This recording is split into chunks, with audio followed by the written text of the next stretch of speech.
填补词也就是 filler words。非常多的专家说千万讲话不要用 filler words， 但也很多专家说 filler words 有它的好处。So, filler words is a friend or foe?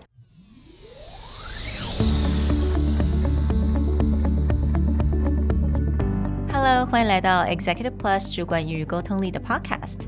I'm Sherry, an educator, certified coach, and style enthusiast. 我相信专业有效的沟通是语言跟逻辑的完美结合。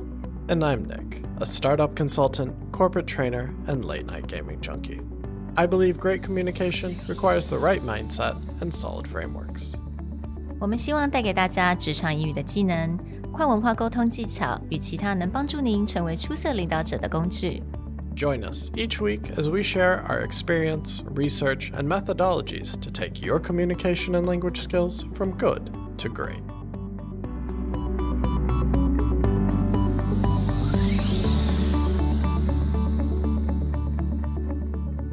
Hey everybody, welcome back to the Executive Plus podcast. Today we're talking about filler words.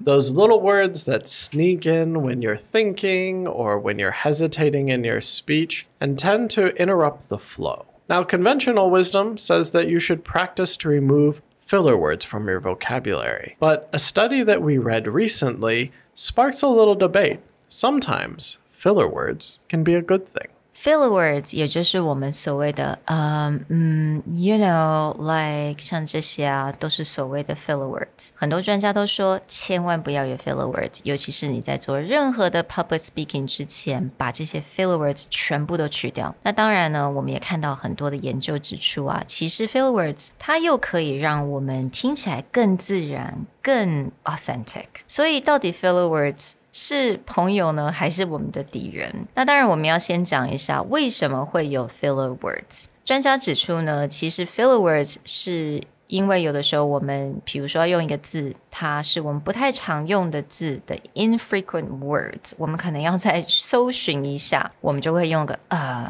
来做一个简单的 pausing。 那有的时候可能就是因为紧张啊，或者是突然间的分心，我们就会有 filler words 的产生。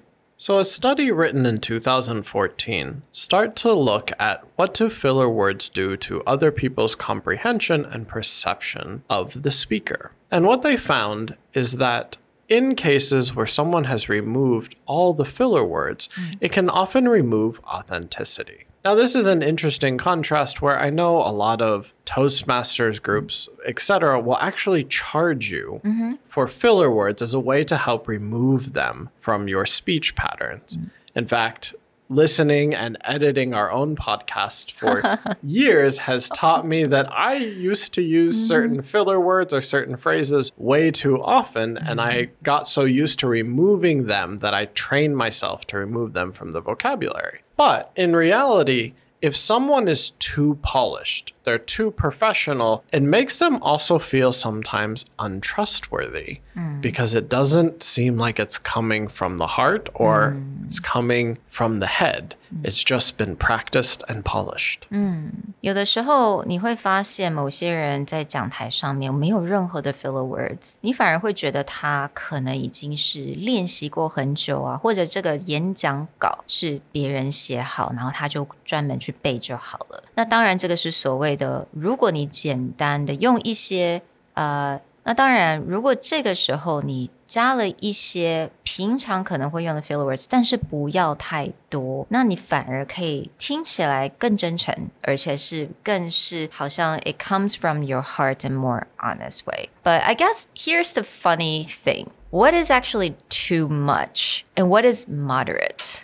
Too much is a little easier to define. Yeah. There's this interview with Ariana Grande where in about a 4 or 5 minute span, she uses several hundred filler words to the point where she's not even finishing her sentence or her thoughts before moving on to the next piece. And this is one of those things where communication is not clear, it's not smooth, and filler words are so detrimental that at the end of the interview, you'd be like, I don't know anything. I didn't hear any main point in what she said.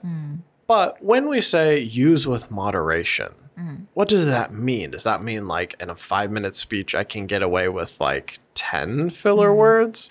To me, and I don't really think there is a definition to what is moderate use of filler words. To me, is that you use some filler words in the paragraphs in your speech, but it doesn't actually take away the credibility or take away the meaning of what you're trying to convey.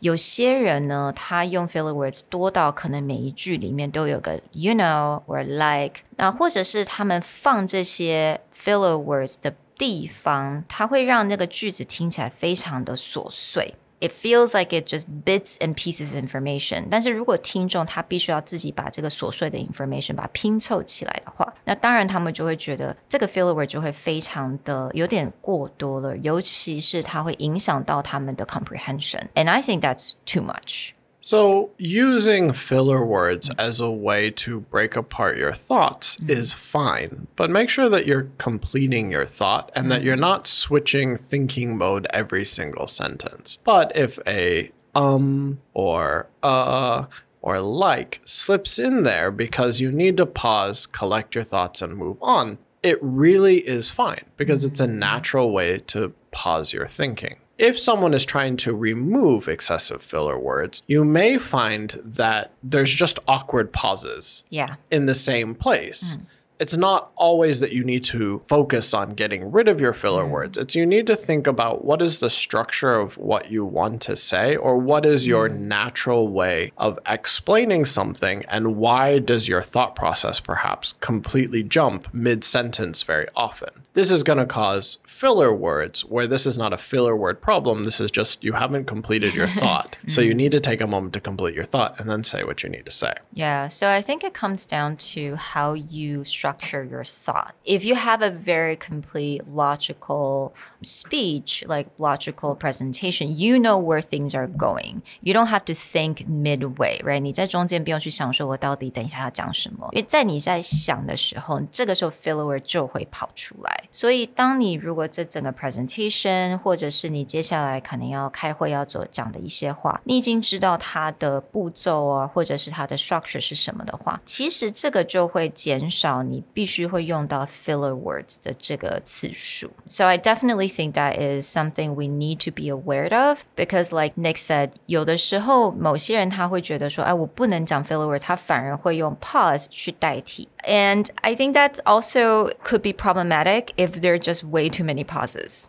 And that will hinder people's understanding of your speech. And this gets to another idea, which is don't think too much about your filler words, because it will create pauses. It will make you actually put in more filler words. And understand that in basic natural speech, filler words are quite common. An interesting contrast for me when I'm thinking about filler words is the writer Malcolm Gladwell. Malcolm Gladwell has written multiple best-selling books, but also he has a great podcast called Revisionist History. And if you listen to the podcast, there's no filler words. He's just telling stories, he's giving us facts. It's very polished, it's very professional, it's very clean. Well, contrast that if he gives an onstage speech or is on a panel. He uses filler words a lot, but it doesn't detract from him as a speaker. Even though he's on stage and he tends to say a lot or and he pauses a lot to think. But when he has an idea come out, even with the filler words, it's logical enough that you kind of just filter them out yourselves. Right. You don't focus on it. So considering that probably some of the most prolific speakers and writers of our time use filler words, you shouldn't have that much pressure on yourself to be like, I must 100% remove them from my vocabulary. It is more natural, it is more honest to have them within your speech. So don't just hone in and be like, oh my God, I said like 27 times. You've probably said like 27 times because you're so busy thinking about saying like that you just jump back into like. Now, that being said, one of the ways to start practicing and limiting your filler words is to start recording what you have to say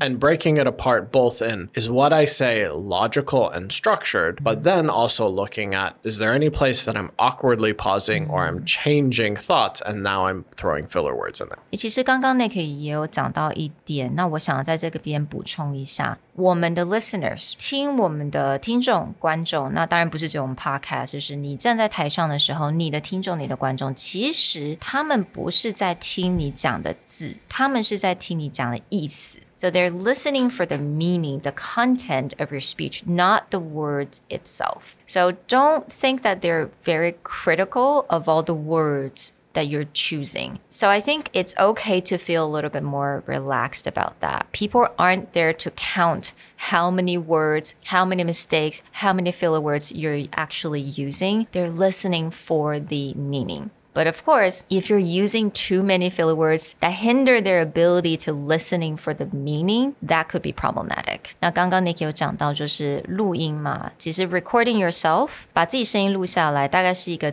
最有效的一个方法了。我觉得这个当然你不想要麻烦你的同事或者你的朋友啊，那你就是自己把自己的声音录下来，非常的 cruel. It is so hard to listen to yourself, but I think it's probably the most effective way.那另外一点呢，我还可以建议大家，如果你觉得今天你真的用了太多的 filler words， 你不知道该怎么改才比较自然，那我可以建议大家，你也可以尝试把你的句子简短一点。Use shorter sentences instead of long, super long sentence, because a lot of times you feel like I have to finish the sentence and I don't know where I'm at, filler words will come out. So keep your sentences as short as possible if this is something that you have to correct in your speech. We hope that you enjoyed our brief debate on the purpose of filler words. Finding that right balance between sounding honest and authentic, but also professional and polished. When using filler words, it's not about removing them all. It's about identifying whether your message is coming across clearly and how people are receiving your information. If it's clear, then that's the most important thing. If you find that the number of filler words you're using is hindering the message, then the first thing you need to do is think about, am I clear on my own message? Am I hesitating or filling in because I'm switching thought process or I'm switching my point mid-sentence? A lot of times you can clear up filler words just by being more structured in your thought, and as Sherry said, using shorter and concise sentences to get one idea out at a time. Then go back and look at the rest of your filler words and find if they are too much or you feel it's reasonable. We hope that you'll join us next time, and we'll talk to you in the future. Bye. Bye.